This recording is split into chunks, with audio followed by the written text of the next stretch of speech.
가족이 함께하는 성경적 성교육. 사실 이 원 책의 제목은 성과 새로운 나. 우리가 12세부터 14세 교재는 그런 내용이고, 영어 책을 가지고 계신 분들은 아시겠지만 Sex and the New You, 성과 새로운 나, 그런 내용이 이제 이 주제라고 할 수 있습니다.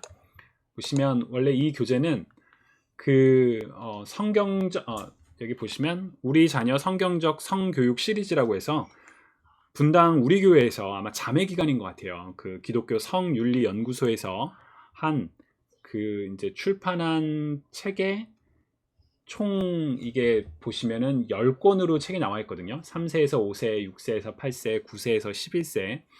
그렇게 해서 이 책이 이제 구성이 되어 있는데, 보시면 이제 3세에서 5세는 남자와 여자는 왜 달라요? 6세에서 8세는 아기는 어떻게 태어나나요? 내 몸이 변하고 있어요. 성과 새로운 나, 사랑, 성, 그리고 하나님. 이렇게 각각의 주제로 되어 있는 책입니다. 근데 사실 이 책은 말씀드렸던 것처럼 이제 번역한 책이라서 원래 미국에서 콘코디아 출판사에서 출판한 책이거든요. 그래서 Learning About Sex, 성에 관해서 배웁니다 라는 그런 주제로 만들어진 책이에요. 그래서 여러분들 영어 책 가지고 계신 경우에는 이제 이 표지들이 몇 개 좀 익숙하신 표지들이 있으실 거예요. 자, 교재 소개에서 이제 12세에서부터 14세용인데, 사실 어떤 분들은 내 자녀는 이미 14세가 넘었는데, 혹은 내 아이는 아직 12세가 안 됐는데, 막 이런 고민들이 좀 있으실지도 모르겠어요. 근데 사실은 이 교재가 12에서 14세로 되어 있지만, 이찬수 목사님도 그 얘기를 하시더라고요. 이 책이 예를 들어 12세에서 14세는 15세 이상이 읽는 게 더 적당한 것처럼 같다. 왜냐면은 이제 이게 미국적인 정서에서 쓰여졌다 보니까 우리 아이들에게 이 내용을 그대로 가르치기에는 좀 부담이 되는 그런 부분들이 있는 것 같아요. 물론 이제 우리는 미국에서 우리 자녀들을 키우고 있으니까 조금 더 이야기가 다르겠지만, 그래서 12세부터 14세라고 할지라도 실제 그 내용은 12세부터 완전 다 이상, 개인적으로 저도 이 책을 읽으면서 처음 이런 것도 있었구나, 그리고 처음 배우는 그런 내용도 있었어요. 그러니까 나이는 조금 내 아이가 14세보다 많다라 하더라도 전혀 문제가 안 되실 거고요. 그리고 우리가 이 모임을 하는 중요한 이유 중에 하나는 12세부터 14세로 되어 있지만 사실 이 내용을 우리 아이들에게 그대로 가르치기에 어려운 부분들이 있어요. 왜냐면은 내 아이는 아직 이 정도까지는 몰라도 되는 것 같은데 내가 이걸 가르쳐야 될까 말아야 될까 하는 그런 고민들, 이제 그런 고민들을 우리가 공동체로서 함께 전략을 의논하기 위해서 이 모임을 하는 거거든요. 그러니까 이 모임을 통해서 이 내용은 어디까지 가르치면 좋겠다, 어떻게 전달하면 좋겠다, 그런 내용을 우리가 함께 도움을 얻을 수 있을 거라고 생각합니다. 이제 누가 가르칠 것인가? 여러분이 이 책의 서문에 보면은 이 교재를 교회에서 활용해도 좋고, 학교에서도 좋고, 부모가 자녀에게도 직접 가르쳐도 좋다, 그런 내용이 나오거든요. 근데 저는 이거를 이제 처음에 준비를 하게 되면서 학부모가 가르쳐야 된다고 생각을 했어요. 왜냐면 자녀가 성에 관련해서 사실 이제 여러분들도 그 사춘기의 경험들이 다 있으시겠지만, 뭔가를 알아갈 때 물어보고 싶은데 부모에게는 차마 부끄러워서 물어볼 수는 없고, 그렇다고 친구나 아니면 저 같은 경우는 주로 이제 백과사전을 통해서 많은 정보를 얻었었는데, 부모와 이런 이야기를 함으로써 내가 가지고 있는 그런 고민들을 내가 부모랑 이야기할 수 있다. 부모가 나의 고민과 나의 그런 부분들에 대해서 같이 이야기를 나눌 수 있는 친구와 같은 나의 조언, 자, 그런 이미지를 갖는 게, 그런 관계를 갖는 게 굉장히 필요하다는 생각이 들었거든요. 그래서 지금 이 자리에 함께하고 계신 부모님들 정말 큰 발을 잘 내디신 겁니다. 그래서 그런 자부심과 좀 이제 그런 이제 스스로에게도 칭찬해 주시면 좋을 것 같아요. 그리고 왜 가르쳐야 하는가? 책의 서론에 워낙 잘 나와 있기 때문에 제가 더 덧붙일 부분은 없는 것 같아요. 그러나 정말 성적으로 너무 우리가 커왔던 시대와는 또 다르잖아요. 여러분들 이런 정보를 얻기 위해서, 저는 시골에서 커서 정말 그런 정보를 얻을 수 있는 게 하나도 없었어요. TV도 저희 SBS도 잘 안 나오던 그런 시골이었거든요. 케이블이란 건 꿈도 못 꾸고, 그러다 보니까 정말 궁금해도 알 수 있는 유일한 소스는 백과사전이었어요. 백과사전은 정말 이제 학문적인 그런 내용만 있었죠. 근데 지금 같은 경우는 아이들 유튜브만 보다 하더라도 몇 번만 클릭하면 그냥 정보가 쏟아져 나오잖아요. 구글에도 그냥 간단하게만 본인이 관심만 있으면 정보가 너무 많아서 넘쳐요. 그리고 그 정보 중에는 바르지 못한 정보도 너무 많고요. 그런 정보의 홍수 속에서 우리가 아이들을 지금 안 가르쳐도 쟤네들이 크면서 어느 정도 알아가겠지, 그렇게 냅두는 게 아니라, 사실 그러면 이제 나중에 이렇게 막을 수 없는 그런 상황이 되죠. 그러니까 미리 마치 요새 우리 코로나 팬데믹 백신이 중요한 것처럼 미리 어느 적당한 정보를 우리가 아이들에게 잘 전달함으로써 아이들이 무분별한 이런 사회 속에서 올바른 성적 가치관을 가지고 자라날 수 있도록, 그리고 특히나 이 교재는 그 소개 영상에서도 말씀드렸지만 성에 대해서만 가르치지 않아요. 아이들의 감정이나 자존감이라든지 성경적 세계관을 가르치는 거거든요. 그래서 부모님들이 이 시간을 통해서 아이들에게 이제 이것을 전달하면 정말 좋은 시간이 될 거라고 저는 기대를 합니다. 저도 이제 개인적으로 우리 이제 그 큰아이가 이제 사춘기에 들어가고 있는데 이 아이하고 함께 이 내용을 나누면서 굉장히 많이 기대가 되고 있어요. 그래서 중요한 건 우리가 왜 가르쳐야 되는가, 이 동기를 분명하게 가지고 함께 갔으면 좋겠고요. 교재의 목차를 소개해드리면 이제 12세부터 14세용은 총 13개의 챕터로 구성되어 있습니다. 그리고 이 교재 시리즈의 중요한 거는 연령별로 나오고 남성과 여성으로 각각 나온다는 거거든요. 근데 여러분 이 도표를 보시면 아시겠지만 다 똑같아요. 그리고 차이가 있는 건 저 7과와 8과만 남성이 먼저 나오느냐 여성이 먼저 나오느냐 그렇게 차이가 있어요. 그러니까 처음에는 왜 이렇게 했을까라는 생각을 해봤는데, 사실 남성이라 하더라도 여러분들 나의 성보다는 상대방의 성이 더 궁금하지 않으셨나요? 마찬가지로 우리 아이들에게도 네가 남자니까 남자와 관련된 성만 가르치는 게 아니라 그 다른 성에 대한, 이성에 대한 부분도 가르쳐야 될 필요가 있거든요. 그 아이들의 감정이라든지 그 사람을 똑같이 대하는 방법, 그런 면에서 교재는 거의 동일한데 이제 남성과 여성 그 순서만 다르다. 그렇기 때문에 이제 7과 8과 할 때는 이제 이 내용이 2차 성징이나 그런 내용들이 굉장히 좀 많기 때문에 각각 이제 내용을 나누려고 하고요. 순서는 우리가 총 11주에 이렇게 진행을 하려고 해요. 분량을 보시면 1장과 2장은 그렇게 내용이 많지 않아요. 그래서 오늘 이제 1주를 우리가 할 거고요. 그 다음부터는 한 주에 한 챕터씩 그 책의 내용을 이제 진행을 하려고 생각을 합니다. 자, 그리고 이제 이 우리 방법의 중요한 전략 중에 하나는 이 자리에 모여서 우리가 이제 이 장의 내용을 간단하게 좀 리뷰를 하는 시간을 가질 거고요. 오늘 같은 경우 우리가 첫 시간이니까 여러분들이 자녀들하고 함께 이야기할 그런 타이밍은 없으셨을 거예요. 그러나 이제 이번 주에 여러분들이 1장과 2장의 내용의 일부를 자녀들에게 직접 그 교재를 읽게 하셔도 좋고요. 아니면 부모님이 그냥 말로 설명하셔도 좋고요. 그래서 그 내용을 이번 주에 부모님들이 자녀들하고 함께 얘기해 보시고 다음 주 모임에 오셨을 때는 우리가 나눴던 그 내용들, 아이들이 어떻게 반응하더라, 아이들이 이런 질문을 갖더라, 그런 내용에 대해서 리뷰하고, 그리고 이제 그 다음 주의 내용들을 보면서 자, 이번에는 이런 내용들이 있는데 이런 부분에 우리가 포인트를 둬서 가르치면 좋겠다, 이 부분은 좀 빼고 가르치면 좋겠다, 이거는 좀 언급 안 하는 게 좋겠다, 그런 내용들을 우리가 이제 나누려고 합니다. 그러니까 이제 리뷰하고, 그러니까 부모님들의 리뷰, 그리고 교재의 리뷰, 다음 과에 가르치는 전략, 요 세 가지를 중심으로 우리가 모임을 진행을 하려고 합니다. 오늘 같은 경우는 이제 부모님들의 리뷰할 내용이 없기 때문에 그냥 교재를 살펴보고 어떻게 가르치면 좋을까, 그 내용만 우리가 좀 살펴보려고 하고요. 자, 그러면 1장 궁금한 이야기의 내용을 보시면 굉장히 짧아요. 보면은 궁금한 질문들에 대한 소개가 나오죠. 뭐 여자는 어떻게, 이제 남자아이의 교재는 여자는 어떻게 임신을 하게 되는 걸까? 게이가 무슨 뜻이지? 아기들은 어떻게 태어나는 걸까? 내 음경의 크기는 적당한 걸까? 누드 사진을 보는 건 잘못일까? 음란물은 무엇일까? 이런 궁금한 질문들. 사실 저는 이 교재를 보면서 너무 초반부터 돌직구 아니야? 막 이런 생각도 막 했어요. 질문들 자체가. 근데 이 질문들이 사실은 우리가 직접 말하기는 망설여지지만 아이들이 가질 수 있는 그런 질문들이거든요. 그래서 그런 질문들에 대해서 이제 호기심을 이 책은 이제 끄는 거죠. 근데 책의 관심은 그런 질문에 직접 들어가지 않아요. 하나님에 관한 이야기로부터 시작을 해요.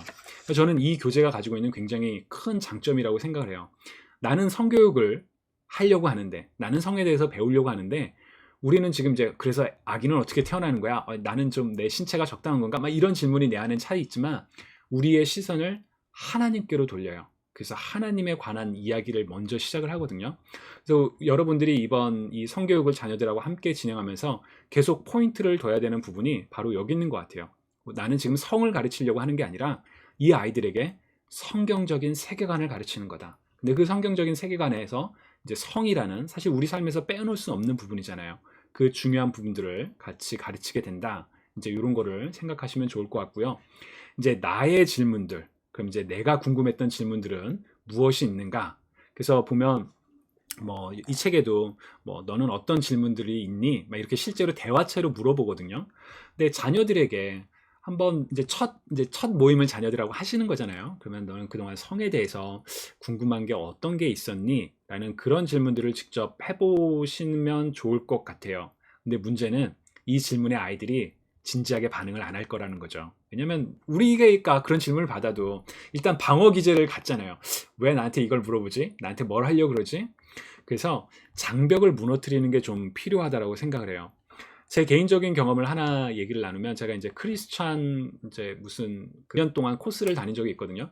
근데 첫 오리엔테이션 때 그 교장 선생님께서 본인이 그 성에 관한 이야기를 첫날 해주셨어요. 처음에는 되게 당황했어요. 아니 왜 이분이 이렇게 좀 우리 다 제가 대학생 때 그걸 경험을 했는데 이 얘기를 왜 지금 이렇게 하시지? 근데 그분이 하는 이야기를 자신이 가지고 있던 그런 경험들을 솔직하게 말씀하시는 그 과정이 오히려 장벽을 무너뜨리더라고요. 아, 이분이 나에게 허물 없이 이런 걸 얘기하려고 하는구나. 그러니까 여러분들이 자녀들에게 이런 이제 성에 관한 이야기를 처음 시작을 할 때, 넌 무슨 질문이 있니? 너 뭐가 궁금해? 이렇게 공격적으로 물어보시기보다는 내가 여러분들의 경험, 물론 이제 우리가 워낙 오래돼서 잘 기억이 안 날 수도 있지만 나는 이런 고민들이 있었어. 근데 뭐 그때는 답을 뭐 찾기가 쉽진 않았어. 그래서 혹은 본인이 방황하셨던 그런 이야기들. 그러니까 나의 연약한 면을 보여주는 게 오히려 상대방의 마음을 문을 여는데도 도움이 될 때가 있더라고요. 그래서 이제 이건 저의 그냥 서제스천이에요. 여러분들께서 자녀들하고 이 성에 관해서 솔직하게 이야기를 시작하는 시점에 나는 꼭꼭 닫아놓고 너만 말해봐 라고 하기보다는 부모님들께서도 나도 지금 솔직하게 이야기를 하는 거야. 그래서 몇 가지 장벽을 무너뜨리기 위한 그런 방법을 좀 해보시면 어떨까라고 이제 제안을 드립니다.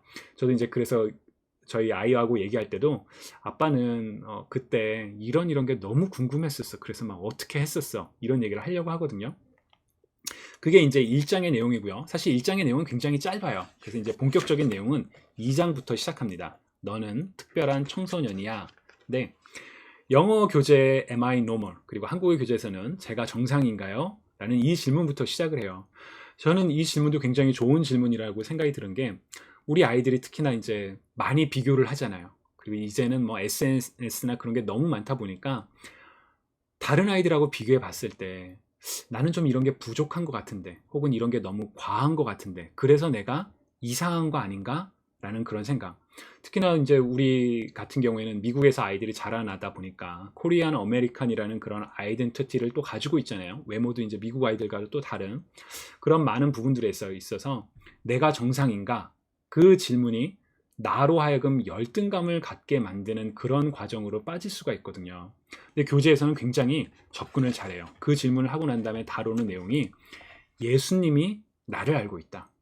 네가 정상인지 아닌지 그것보다 예수님이 너를 알고 있어. 그리고 네가 경험했던 그런 모든 부분들을 예수님이 다 경험을 하셨어. 그러면서 이제 교재의 내용을 그대로 읽으면 예수님은 정말 우리의 감정을 아셔. 예수님도 이 세상에 아기로 태어나 성장하셨고 10대 시절을 겪으셨기 때문이지. 사실 성경에는 예수님의 10대 시절을 이야기는 하진 않아요. 그러나 예수님이 우리와 똑같은 성정을 가지셨던 분이라고 성경은 분명하게 이야기를 하죠. 그러니까 내가 겪고 있는 우리 자녀들이 겪고 있는 그런 많은 부분들을 예수님이 알고 있다. 다시 한번 시선을 하나님께로 돌리는 그런 부분이죠. 그리고 그와 관련해서 이제 그 다음 내용이 너는 특별하다라는 그런 내용이거든요. 사실은 오늘 교육부 예배에서 우리가 하나님의 이미지로 만들어졌기 때문에 우리가 특별해라는 부분을 굉장히 많이 강조를 했는데 사실 이 교재에서도 이제 바로 그런 내용들이 비슷하게 다뤄져요. 네가 특별하다. 그러니까 우리 아이들에게 가장 필요한 격려 중에 하나가 자존감을 세워주는 거거든요. 근데 그건 뭐 억지로 세워지는 게 아니고 우리 그리스도인들 같은 경우는 특별히 하나님과의 관계를 통해서 하나님이 나를 지으셨고 하나님이 나를 특별히 사랑하신다라는 그 부분을 우리가 터치해 줌으로써 가르쳐 줌으로써 아이들이 자존감을 가질 수 있게 그래서 이 부분을 좀 많이 부모님들께서 첫 모임에서는 많이 좀 얘기를 해주면 좋겠어요. 네가 잘났어. 네가 특별하고 네가 사랑받고 있는 존재야. 그런 내용을 이제 많이 얘기해 주시면 좋을 것 같고, 그 다음부터 이제 본격적인 그런 중요한 내용들이 다 와요. 특히나 이제 내 몸을 내가 건강하게 살피는 것, 내가 건강을 지켜야 하는 게 왜 중요한가, 뭐 그 이제 건강을 지키기 위한 질문 리스트들 중에 뭐 매일 밤 충분한 수면을 지키고 있는가. 제가 유스 아이들하고 가끔 얘기하다 보면 아이들 참 굉장히 늦게 자는 애들 있거든요. 특히나 이제 나이가 많아질수록 아이들이 바쁘기도 하고 또 한편으로는 그 시간에 더 놀고 싶은 그런 마음 때문에 늦게 자는 경우도 많고, 음식의 문제라든지 뭐 건강하게 몸을 관리한다라든지 그런 부분들에 대해서 그냥 삶이니까 별로 생각하지 않고 바라는 대로 많이 하는데, 이 책은 우리가 몸을 건강하게 잘 관리해야 되는 이유가 뭐냐? 바로 하나님과의 관계를 통해서 그 이유를 찾게 해줘요. 그래서 이 부분도 부모님들께서 특히나 이제 뭐 여러 가지 이제 상황들이 있잖아요. 그 부분에서 하나님과의 관계를 강조하시면서 많이 이야기해 주시면 좋을 것 같고요. 그리고 이제 그 그리스도인의 정체성, 우리가 하나님으로부터 선택받았어. 다른 세상과는 구별된 사람이야. 사실 거룩의 개념은 구분됨이거든요. 그래서 우리가 거룩한 사람으로 부름받았다라는 건 세상이 따라가는 그 방식대로 살아가는 게 아니라 구분된 삶을 살아가도록 선택받았다. 요 내용이 많이 강조가 돼요. 네, 그 여러분 욜로 들어보셨나요? You only live once. 너는 오직 한 번만 산다. 영어 교재에는 이 표현이 그대로 나와요. 그래서 아이들이 욜로라는 단어를 들었을 때, 그래 어차피 인생을 한 번 사니까 즐겨야 돼. 하고 싶은 거 다 해야 돼. 이게 세상의 가치관이라면 그걸 따르면 안 된다. 라는 이제 그런 모토로 여기가 쓰여져 있는데, 한국어 교재는 이걸 번역하다 보니까 그 욜로의 느낌이 좀 잘 살아나진 않아요. 그래서 여러분들이 이제 이런 아이들이 사실 욜로족이라는 그런 얘기를 해주면서 너 한 번 인생을 한 번뿐이니 즐기듯이 살아, 이런 말이 많이 있지만 사실 우리가 그렇게 살지 말아야 되는 이유는 여기에 있어 라고 얘기를 해주시면 좋을 것 같습니다. 그리고 이제 마지막 2장의 마지막에 보면 더 생각해 보기에 함께 나눌 질문들이 있거든요. 뭐 지금 내가 속한 시기가 청소년기인데 그게 어떻게 느껴지니? 막 이런 거. 여러분들 그 인사이드 아웃인가요? 그 5가지 감정이 나오는 애니메이션 혹시 보신 적 있으신가요? 근데 그 인사이드 아웃 마지막 그 장면 혹시 기억나시나요? 저는 그거 보면서 정말 웃었는데, 이제 그 아이가 사춘기에 들어가면서 그 감정이 막 폭발하는 장면이 영화 끝에 이제 나오거든요. 그래서 이제 얘 지금 사춘기에 들어가는 거야. 근데 정말 이 청소년기, 사춘기에 대해서 어떤 것 고민을 가지고 있는지, 그리고 중요한 거는 이제 계속 우리는 시선을 몸 자체에 관심을 돌리기보다는 하나님께 관심을 돌리게 해서 하나님이 왜 이런 변화를 우리에게 주시는 걸까? 그런 질문도 나눠봐도 좋으실 것 같고요. 그리고 이제 두 번째 질문도 너의 하루 또는 한 주간을 돌아보렴. 오직 나 자신만 생각하고 있음을 보여주는 잘못된 선택들이 있었니?